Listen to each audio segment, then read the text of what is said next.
డైరీలో ఇలా రాసి ఉంది. నా పేరు గౌరీ. నేను ఒక పేద ఇంటి అమ్మాయిని. నాకు బాగా చదువుకోవాలని ఆశ. కానీ ఇంట్లో పరిస్థితుల వల్ల నేను 10వ క్లాస్తో ఆపేశాను. నాకు 18 ఏళ్ళు రాగానే మా ఇంట్లో వాళ్ళ సంబంధాలు చూశారు. అందరూ పిల్ల నచ్చింది అనేవారు. కానీ వాళ్ళు అడిగినంత కట్నం మా నాన్న ఇచ్చుకోలేరు. దానికి తోడు ఇరుగు పొరుగు వారి సూటిపోటి మాటలు. ఇవన్నీ చూసి నేను తట్టుకోలేక, నాన్నకి భారంగా ఉండలేక మా ఇంటి దగ్గర ఉండే మర్రి చెట్టుకు ఉరి వేసుకుని ఆత్మహత్య చేసుకున్నాను. ఆ చెట్టు మీదే ప్రేతాత్మలాగా ఉన్నాను. ఇన్ని సంవత్సరాలకి నాకు సరిపడే ఒక శరీరం దొరికింది. ఊరిలో చాలామంది నన్ను ఎన్నో విధాలుగా బాధపెట్టారు. పెళ్ళి కుదరట్లేదని కారు కూతలు కూశారు. వాళ్ళందరినీ చంపి నా పగ తీర్చుకోవాలి.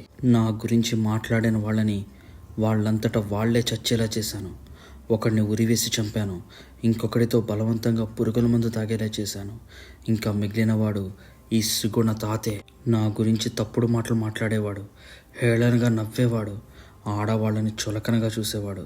బలవంతంగా సీసాలో ఉన్న నిద్రమాత్రలన్నీ వీడి చేత మింగించాను.